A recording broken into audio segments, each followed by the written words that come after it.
Olá, autores, tudo bom? Sejam bem-vindos ao Livro de Teseu, o canal do YouTube do nosso estúdio literário. Hoje também continuamos nossa série de Produzindo Autores, mas de uma forma diferente. Não igual as que vocês viram que pegamos algo do zero, mas trazendo algo um pouco mais complexo, por assim dizer. Vamos falar com um autor que ele já tinha um conto validado na Amazon, porém vamos transformar ele, aliás, já transformamos ele em um formato físico através das nossas revistas Contos. Então, já deixo a dica para você. Caso você queira pegar um conto seu, transformar em formato físico e aprender como utilizar a seu favor na sua carreira literária, tem um link aqui embaixo do curso Publicando Autores referente a contos para que você faça todo esse processo. E se você quiser escrever um conto do zero, o curso também auxilia nisso. E antes de começar mais o nosso cenário aqui, eu vou chamar o nosso convidado, o Diego. Bem-vindo, Diego, tudo bom? Fala, Diogo, tudo bem? Prazer, Mais pessoal, uma vez prazer aqui, ó. Na próxima, já pode pedir música. Se o vídeo cair, é porque a música do Diego não era de domínio público. Importante. Diego, se apresenta mais uma vez para quem não assistiu o vídeo anterior do seu jogo-livro. Bora lá. Bom, pessoal, eu sou o Diego Bettioli, sou de São Paulo e sou escritor de terror e mistério, especialmente terror sobrenatural. Tô aí na jornada há mais ou menos uns 13 anos escrevendo. Tenho 4 livros publicados, que são A Última Estação 1 e 2, é uma duologia que eu escrevi junto com meu primo Rodolfo Bezerra. O livro 7, que é um terror sobrenatural também ambientado aqui na Zona Oeste de São Paulo. Também Em Casas, que é um livro sobre a pandemia. E aí uma série de contos também publicados aí em antologias ou de forma independente, né? E também sou autor da newsletter Tem Sexta que é 13, uma newsletter quinzenal no Substack, que fala sobre terror na cultura pop. Inclusive, tem um link da newsletter do Diego aqui embaixo para vocês acompanharem, né? E, Diego, vamos começar aqui do básico do básico. Ano passado, se eu não me engano, você lançou o Gesto de Gesto. Foi isso ou foi esse ano? Não, na verdade foi em 2024. 2024? Pô, faz tempo já, então. Faz um tempinho. Então esqueçam essas partes que eu falei. Eu conheci o Gesto de Gesto ano passado, pra gente não dar fora nenhum. E aí eu tinha conhecido o perfil do Diego também. Conheci o Diego pessoalmente quando a gente foi numa livraria deixar nossos livros ali junto ao estande da Abert. A gente conversou e eu fiz uma proposta pro Diego. Eu falei, Diego, você não tem interesse em transformar esse conto numa versão física para saber o que dá para fazer com eles? Como vocês já sabem, acompanhando o conteúdo, tem a questão das revistas Conto, que a gente imprime lá pela Fábrica do Livro. Inclusive, tem cupom na legenda para vocês utilizarem, caso vocês queiram imprimir seus livros, revistas, contos ou marca-páginas. Eu falei, vamos fazer um teste, cara, vamos pegar, fazer, como é que é a recepção, porque às vezes, como eu sempre gosto de falar, o leitor ele não quer arriscar 60, 80 reais no seu livro, mas ele tem interesse em ler você. E a revista Conto às vezes pode ser a porta de entrada, ou até mesmo um brinde que você dá para as pessoas como um chamariz a mais. Eu acho que, se eu não me engano, inicialmente eu perguntei se você tinha uma coletânea de contos pra gente fazer, não é, Diego? Foi. Aí o Diego tinha uma porrada de contos aí que escreveu, eu falei, pô, vamos fazer aqui, tal. E aí eu não lembro, foi você que falou para fazer de um só?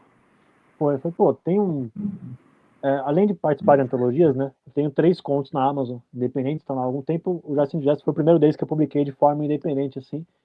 E ele era um conto que, quando ele foi lançado à época, na verdade até hoje, né, ele teve uma recepção muito boa. Assim, de modo que algumas pessoas me falavam, ele vai ter continuação, você tem o volume físico dele, enfim, eu gostei e tal, eu queria conhecer um pouco mais, então eu já tinha essa coisa assim de querer, enfim, dar uma vida nova para ele, né? Já é um conto que eu observava com bastante carinho, é uma história que eu particularmente gosto bastante de ter escrito. Diga-se de passagem, acho uma história muito sarcástica, eu adorei o finalzinho dela. Não vejo, assim, a continuação, acho que estragaria o final. Não sei se Concordo. você tem essa visão, porque se você dá continuação para aquilo, perde o sentido de ter escrito o conto daquela forma. Porque, às vezes, não sei se acontece com você, quando a gente escreve uma história, a gente até deixa um gancho para caso futuramente você queira dar uma continuidade, ou tenha algo fechado, mas os personagens ainda continuam ali, sabendo que em outra oportunidade eles têm gás para mais coisa, mas tem histórias que tem que ser daquele jeito fechadinho, pronto. Eu acho que Gesto em Gesto encaixa nesse processo. Então, antes de a gente falar, conta um pouquinho de como foi o processo para Gesto em Gesto. O que você pensou? Como é que foi assim, cara? Hoje eu vou sentar e vou escrever uma história sobre comida. Na verdade, sim, foi uma teve uma época que eu estava olhando para antologias, né? Eu comecei a me experimentar ali em contos e tal. E tinha essa antologia lá atrás, faz alguns anos, que a temática era zumbis. Assim, totalmente aberto, zumbis e tal. Eu falei, pô, eu queria trazer uma coisa que fosse ambientada no Brasil, assim, eu tenho essa coisa de escrever, né, histórias são ambientadas aqui, muitas vezes em São Paulo, mas não somente, né? Mas com uma coisa assim muito próxima da gente, eu queria trazer personagens cotidianos. Então, a história de Jessa Indigesta, ela parte de um personagem cotidiano, que é o Marcelo. É um cara que tá ali na sua casa, vivendo uma lástima, assim, ele tá totalmente miserável. E algo atrapalha aquela noite dele, quando, né, esse algo chega até sua casa e tira ele da paz que ele tinha ali em sua própria melancolia, né? O ponto de partida foi esse, eu fui explorando as nuances do Marcelo e o mistério que ele escondia, vamos dizer assim. E, enfim, fui montando essa coisa ali com algumas referências, mas ficou um material muito legal, assim, eu gostei do resultado final. E na época ele saiu nessa antologia, mas é uma antologia na qual tinha os direitos do conto, né? Então ele não ficou preso ali. E dava um tempo depois, eu falei, pô, eu tava querendo lançar alguma coisa aí, foi em 2024 já, né? Lançar alguma coisa no Halloween.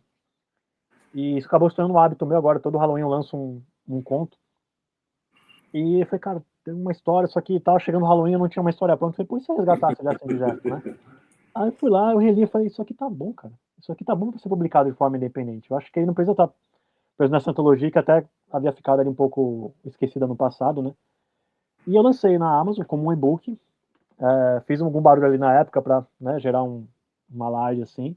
E a recepção foi muito positiva, cara. Assim, muitos comentários. Ele tá bem avaliado assim na Amazon, né? Lógico que ali é só um recorte, mas você tem um termômetrozinho do que a galera tá achando. Já recebi mensagens também. O pessoal gostou dessa sacada, que tem uma coisa ali de sarcasmo, como você comentou, né? Essa coisa da ambientação também foi um ponto elogiado, assim. Então teve uma repercussão bem positiva.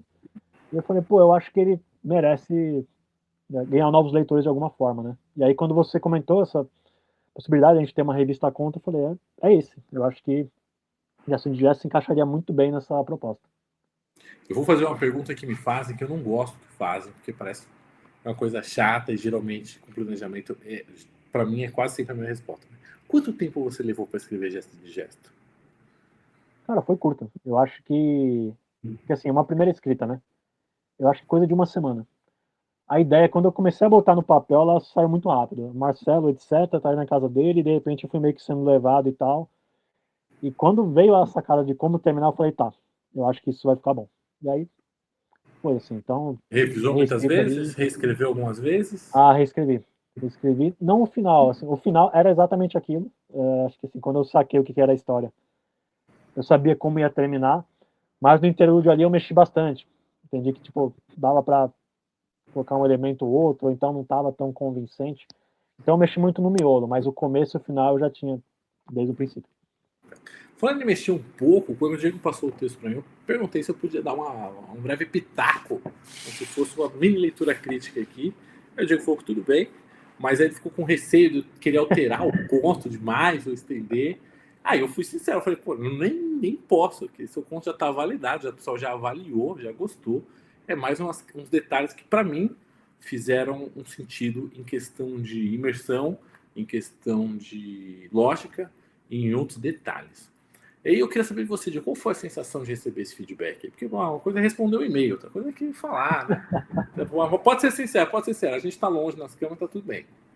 Cara, foi muito bom. E eu vou te falar por quê. Durante muito tempo assim da minha escrita, eu não tive essa prática, aliás, eu deixo essa mensagem aqui já.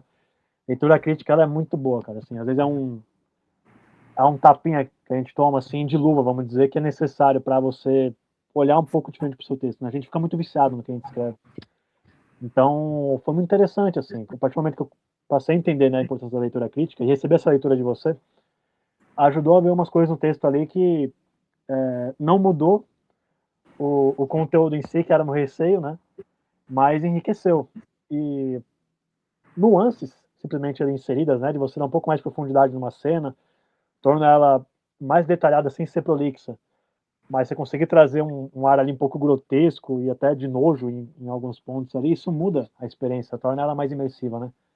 Depois de receber esse seu feedback reescrever em cima e reler, eu falei, pô, isso aqui ficou melhor. Eu já gostava da história como ela era, mas ficou mais imersivo, assim. Eu acho que consegue transmitir até um pouco melhor a minha ideia realmente de gerar esse desconforto no leitor. Então, pô, foi ótimo. Eu tive um professor de escrita que ele falou o seguinte: o único texto que a gente não pode melhorar é o que a gente não escreveu.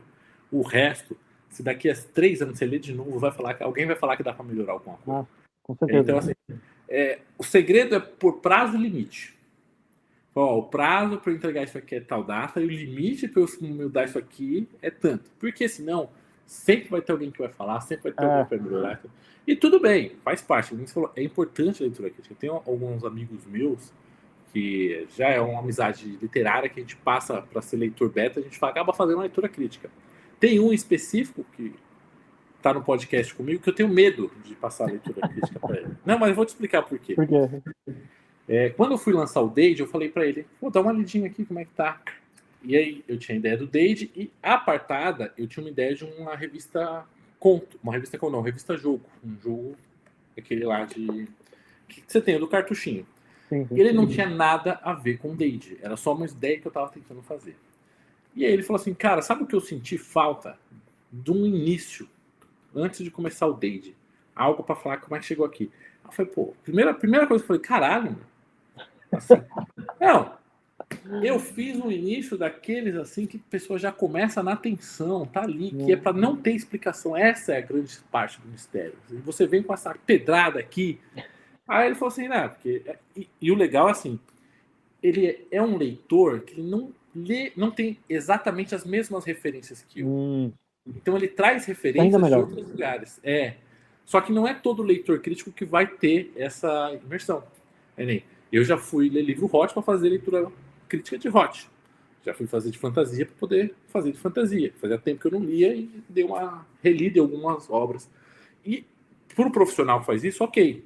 Mas como ele não é profissional, a gente acaba... E tem amizade, que piora tudo. A gente pode xingar, pode reclamar e tal. Aí eu falei, não, você quer um começo? Eu vou fazer um começo para você. Eu peguei de raiva e fiz. Vou fazer pra você. Quer começo? E aí eu fiz o livro-jogo. Foi 3 meses inteiros para fazer um livro-jogo. Joguei tudo fora que eu já tinha, que também não estava andando, que eu tinha travado assim, magicamente. Aí fiz, e pior que ficou bom, cara. Assim, eu gostei do resultado final. Assim, em questão técnica, tá beleza. Agora, a recepção do público ainda está sendo teste, mas eu fiquei contente com o resultado do trabalho. E aí toda vez eu falo para ele assim, olha, é o seguinte, eu vou pensar agora cada vez que eu vou te mandar um texto, 3 vezes antes de mandar um texto. Porque a sua última sugestão deu mais trabalho. Meu trabalho. Mas eu também costumo falar o seguinte, o maior desafio de quem faz leitura crítica, leitura beta, ou vai dar alguma opinião, não é ler e achar ponto, mas dar o feedback. O feedback é a pior parte, porque o Diego já veio na defensiva. Assim, não, eu não quero, não, como? Quero. Antes de começar. Antes de eu ler, eu só perguntei. Tava com o escudo já. Então, e essa é a postura de 90% do pessoal que vem. Os outros 10% ou já fez ou já sabe. Mas é normal, porque a gente acredita que uma leitura assim vai tirar a essência do que a gente fez, vai mudar. E pelo contrário, a gente vai manter o que tem lá, remover o que é excesso e colocar onde dá para aprofundar o que dá para aprofundar, detalhe o outro e tal. E só que assim, o pessoal vem muito no defensivo, muito assim, poxa, não quero e tal. E quando não, tem muita gente que não gosta de falar que fez leitura crítica. Que esse é um outro porém. Então, eu peço assim, eu posso pegar sua peça de referência, falar, fulano de tal fez trabalho comigo, falo, não quero que ninguém saiba que eu fiz leitura crítica. Não, tudo bem. Que doideira, né? Contrato de sigilo, tudo certo. Mas assim, é engraçado esses detalhes assim que vem. Mas, realmente, o conto do Diego, ele tinha pontos assim que eu falei, cara, isso aqui, para mim, que também sou leitor de terror, ia ficar muito mais legal nesse detalhe. Uma questão assim uma coisa que eu aprendi foi imersão, cor e som. É uma coisa que dá muita diferença. Principalmente no assustar. Cor e som, assim, sensacionais. E, cara, eu olho meus textos antigos e falta muito. E aí agora, pra me policiar, eu começo a olhar de todo mundo. É o que você falou, se você revisita, cara, eu reescrevi um livro, né, que eu devo lançar daqui a algum tempo. Eu encontrei tanta coisa, cara. Tipo, nossa, tipo, olha quanto que dá para abrir isso aqui, ou então fazer mais imersão, porque é isso. Só você ler seu texto, você vai estar preso num Exato. ciclo vicioso, E né? assim, vai para os leitores gostam. O leitor, vamos falar um leitor comum. Sim, Não um sim, leitor que é escritor, não um leitor que é profissional da escrita, mas o leitor comum, que está lá, ele quer entretenimento, ele quer só ler o seu livro. Ele não vai perceber com essa profundidade. Mas se você entrega algo melhor, ele vai saber que está melhor sem dizer o com que está certeza, melhor. com certeza. Que aí é onde fica o livro mais marcante e tudo mais. E falando em livro marcante, mostra aí pra gente como é que ficou a capa. Ó, Ó, cara, ficou muito bom, assim, legal que esse conto tinha essa identidade, né, com essa cor aqui bem comum, assim, que eu pesquisei na época, e tinha feito a capa do e-book, né, e a gente trouxe pro físico, e falei, pô, será que vai ficar legal? E ficou, cara, pegou muito bem, assim, manteve as referências. Ah, mostra a primeira página que tem o nome do conto. Vou pegar esse detalhe pra galera, que eu acho que é um detalhe muito legal. Tá aqui tudo em ficou muito legal, maiúsculo olha, e na capa tá tudo em minúsculo. Eu acho isso legal porque já dá uma coisa, dá assim, uma uma quebra. estranheza assim no leitor. Uhum. E essa mesma estranheza, às vezes, é o que vende, cara. Você fala, pô, o cara errou aqui, ó, deixou tudo minúsculo. Pô, na verdade não, né, aí, ó, a diagramação também ficou bem bonito, tipo, casou as páginas, é bem legal. Uhum. E o Diego percebeu que tem uma grande diferença, às vezes, quando a gente vê a diagramação no computador e ela é impressa, que dá uma enganada. E aí eu falo para vocês, se a gráfica de vocês permite tirar o boneco, que assim, você vai pedir 4 livros ou mais. O que a gráfica fala? Ó, se você pagar um pequeno valor a mais, a gente traz um livro, que é o boneco que a gente chama, para receber na sua casa, você avaliar se está tudo certo ou se precisa de algum detalhe. Porque mesmo com o gabarito dela, tá ok. Mesmo na hora de você fazer no programa, tá tudo certo. Só que aí você, pô, esse arabesco ficaria um pouco mais legal aqui, eu podia pôr um detalhe. Na hora que você pega o livro na mão, você vê alguma coisinha assim que fala, dá para dar uma diferenciada. Mas muitas vezes, assim, eu pelo menos sou meio cara de pau, já coloco para Vai imprimir direto. mesmo e vou. Mas é assim, porque eu faço estoque baixo, então se eu precisar de alguma coisinha, eu arrumo depois no outro estoque. É o recomendado? Se você faz estoque baixo, eu falo que talvez sim. Se você vai trabalhar com aquela, vou fazer uma tiragem 500 livros, 200 livros. Pense bem, É, olhe, faça um teste menor, porque é um investimento que não vai ter retorno. Não tem como você falar assim, eu vou devolver 200 livros assim, por quê? Porque eu não gostei. Porque você mandou todo o arquivo e tudo mais. exato. E você já tinha feito capa assim, com contracapa pelo Canva? Cara, não, e pô, fiquei bem feliz com o resultado, acho que pô, a impressão ficou ótima, assim, e funciona, né, eu acho que muitos, dos 3 contos que eu tenho independentes lá, e minha ideia é fazer mais físicos também, esses outros títulos, né, todas as capas foram feitas no Canva, então, assim, pra mim ficou muito claro que dá pra adaptar, fica bom, eu acho que isso é um baita recurso pra qualquer autor, cara, eu imagino, assim, uma grande maioria de autores independentes usa o Canva, né, não só para as artes, mas para as próprias Sim. capas também. Então, esse modelo funciona, assim, super adaptável para você trazer para o modelo físico. E quando eu comecei na escrita, a gente tinha profissionais que cobravam um valor bem acima da média, porque eles falavam duas coisas. Só dá para fazer capa pelo Photoshop e diagramação pelo InDesign. E aí tá aí o Diego com o livro conto dele, capa feita no Canva, diagramação feita no Word. Então, se você pegar o tempo de teste, né, o trial de um mês, você consegue fazer a impressão do seu livro, diagramando ele e fazendo a capa no Canva com todos os recursos e passa o teste. Eu gosto de trazer as revistas Contos e esse quadro do Produzindo Autores também, que é para mostrar que essa realidade é possível para qualquer um que queira fazer, que tenha essa garra de seguir em frente. E eu já tinha até comentado com o Diego, tem pessoas que já começou o quadro que não parou, que não seguiu, que não terminou a escrita. E existem inúmeros problemas. Mas quando eu vi o Diego, falou, pô, o Diego já tá tudo pronto e tal. Eu falei, pô, vou chamar ele que pelo menos já tá Deu encaminhado. bom. E o legal é que o Diego já levou a revista Conto dele para teste em evento. Como é que foi a recepção lá no evento, Diego? Cara, foi muito bom. Assim, a Alf Bienal, né, foi um evento realizado agora em julho, foi super positivo, assim, e esse conto foi a novidade, né, porque já vinha com o CEP, a Última Estação, há alguns eventos, não tinha um lançamento, então calhou de ser muito proveitoso de conseguir ter os exemplares a tempo de levar Chegou para que a acho na Bienal sexta-feira, não foi? na sexta-feira, Na cara. Na sexta-feira a sexta-feira a oferta. gente encontrou. Eu peguei com você, pô, já cheguei aqui, já postei ali no Instagram, falando, ó, tem uma novidade para levar amanhã.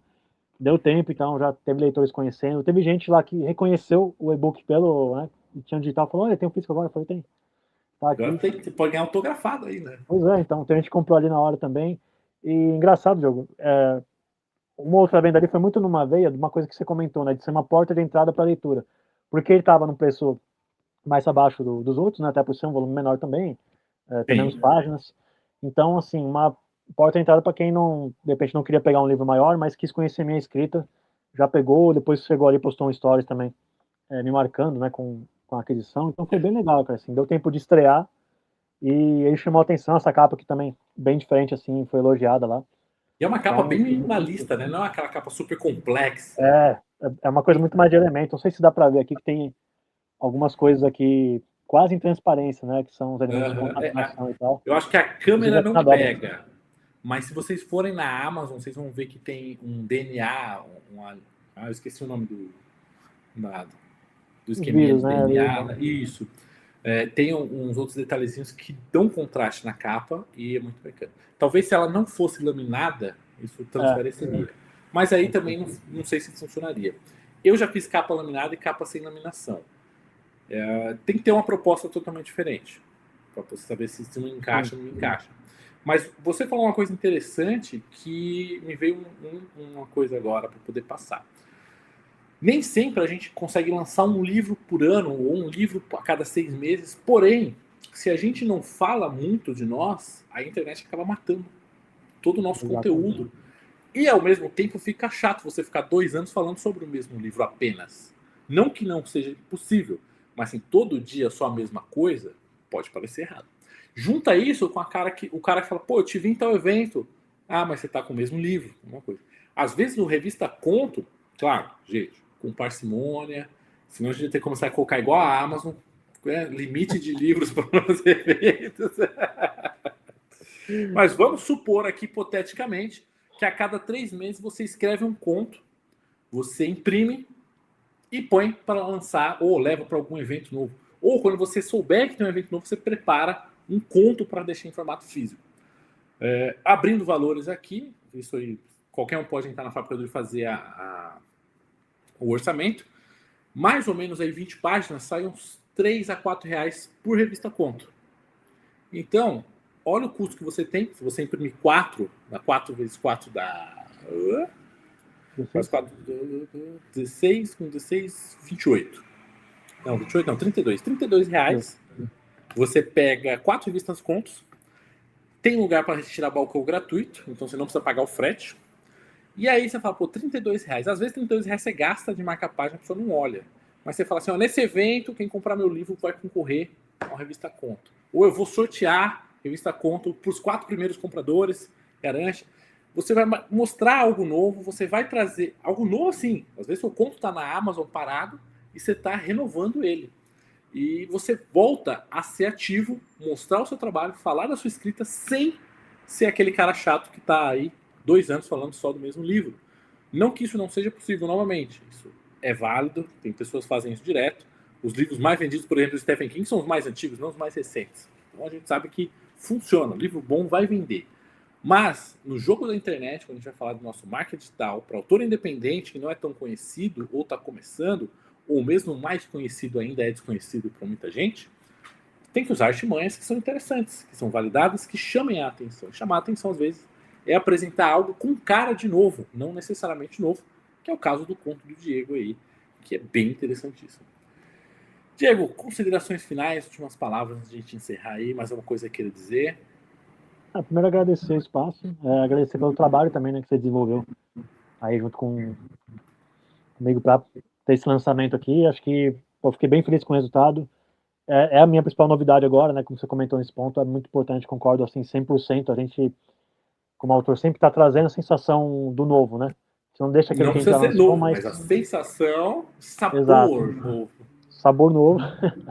Então, por exemplo, agora na Bienal, né, eu vou estar lá junto com o pessoal da Best, vai ser a minha principal novidade. Então, quem tiver a também vai poder adquirir o Just Indireto, ver pessoalmente, né, como ficou, conhecer essa edição. Tem intenção de fazer mais, tem mais alguns trabalhos aí que podem também vir nesse formato, achei bem interessante e provavelmente eu vou fazer nesse formato também. E deixar aqui um agradecimento a todo mundo que assistiu, chamar para me seguir nas redes, né, tô como Diego Bettioli em todas as redes sociais, chamar para se inscrever na minha newsletter também.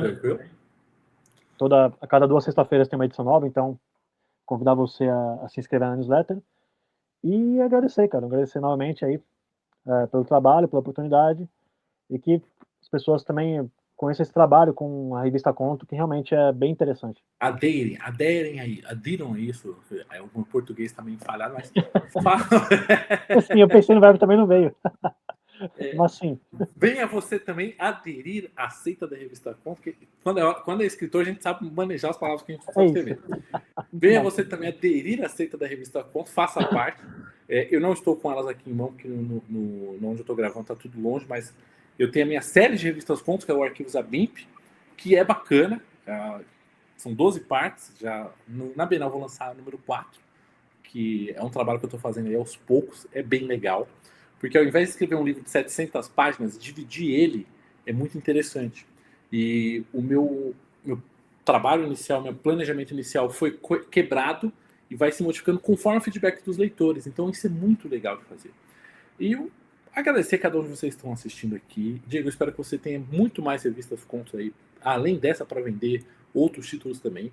Conto é uma coisa que eu acho que ele tem extremo potencial aqui no país, mas às vezes a gente só sabe olhar para a antologia, e a ideia da revista Conto também é trazer uma nova visão para contos. Em breve, provavelmente ano que vem, eu vou estar com um novo projeto para dar atenção às noveletas ou às novelas, que são menores que um romance e maiores que um conto.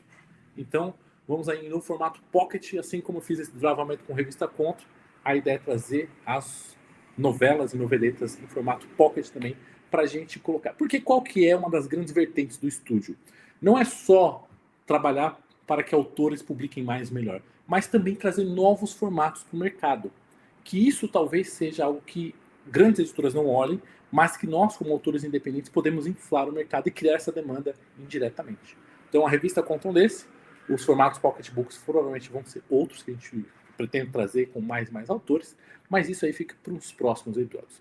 Por fim, esse agradecimento, eu convido você, leitor ou autor, principalmente autores, que está assistindo, vir comigo no Diamond, o Clube de Leitura para Autores.